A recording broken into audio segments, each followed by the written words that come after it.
Hello friends, welcome to my channel. இன்றைக்கி நம்ம என்ன பார்க்க போகிறோன்னா கமெண்ட்ஸ் பற்றி பார்க்க போகிறோம். கமெண்ட்ஸ்னால் என்னென்னா, ஒரு பெரிய ப்ரோக்ராமில் இருக்க சிங்கிள் லைன் ஒரு மல்டிபிள் லைன்ஸை வந்து ஹைட் பண்ணிவிட்டு ப்ரோக்ராமை ரன் பண்ணுறதுக்காக யூஸ் பண்ணுறது தான் கமெண்ட்ஸ். இப்போது லைன் ஹைட் பண்ணுறதுக்கு என்னென்ன யூஸ் பண்ணலாம் அப்படிங்கிறத பார்க்கலாம். என்னென்ன டைப் ஆஃப் கமெண்ட்ஸ் இருக்குது அப்படிங்கிறத பார்க்கலாம்.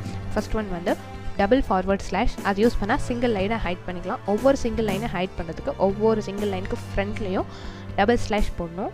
அதே மாதிரி தான் ஆஷோ. தேர்ட் ஒன் வந்து ஃபார்வர்ட் ஸ்லாஷ் ப்ளஸ் ஆஸ்ட்ரிக் எதுக்காக யூஸ் பண்ணால் மல்டிபிள் லைன்ஸை ஒரே டைமில் வந்து நீங்கள் ஹைட் பண்ணுறதுக்காக யூஸ் பண்ணிக்கலாம். இப்போ ப்ரோக்ராம் போயிட்டு ஒவ்வொரு லைனையும் கமெண்ட் பண்ணி எப்படி அவுட்புட் வருது அப்படிங்கிறத நம்ம செக் பண்ணி பார்க்கலாம்.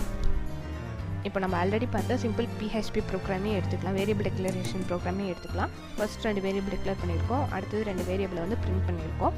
இப்போது ஃபஸ்ட்டு வந்து கமெண்ட் பண்ணி பார்க்கலாம். ஃபஸ்ட் வேரியபிளில் எப்படி வருதுன்னு பார்ப்போம்.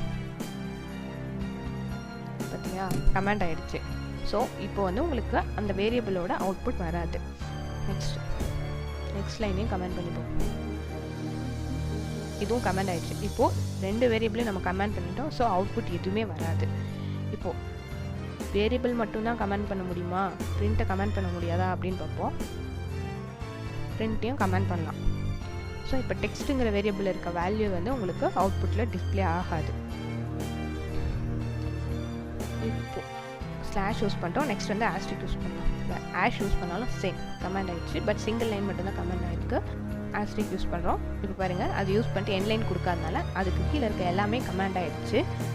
ஸோ இது எதுக்காக யூஸ் பண்ணோம்னா மல்டிபிள் லைன்ஸை வந்து ஒரே டைமில் கமெண்ட் பண்ணுறதுக்காக யூஸ் பண்ணுறோம். நம்ம இந்த 2 லைன் மட்டும் கமெண்ட் பண்ணலாம். மறுபடியும் ஆஸ்ட்ரிக் ஸ்லாஷ் கொடுத்தோன்னா அந்த 2 லைனும் கமெண்ட் ஆகிடுச்சு. அந்த 2 லைனும் கமெண்ட் ஆகிடுச்சு, மற்றது அப்படியே இருக்குது. ஸோ இப்போ கமெண்ட்னா என்னன்னு உங்களுக்கு புரிஞ்சிருக்குன்னு நினைக்கிறேன். நெக்ஸ்ட் வீடியோவில் நெக்ஸ்ட் புது கான்செப்ட் பார்க்கலாம். பாய்.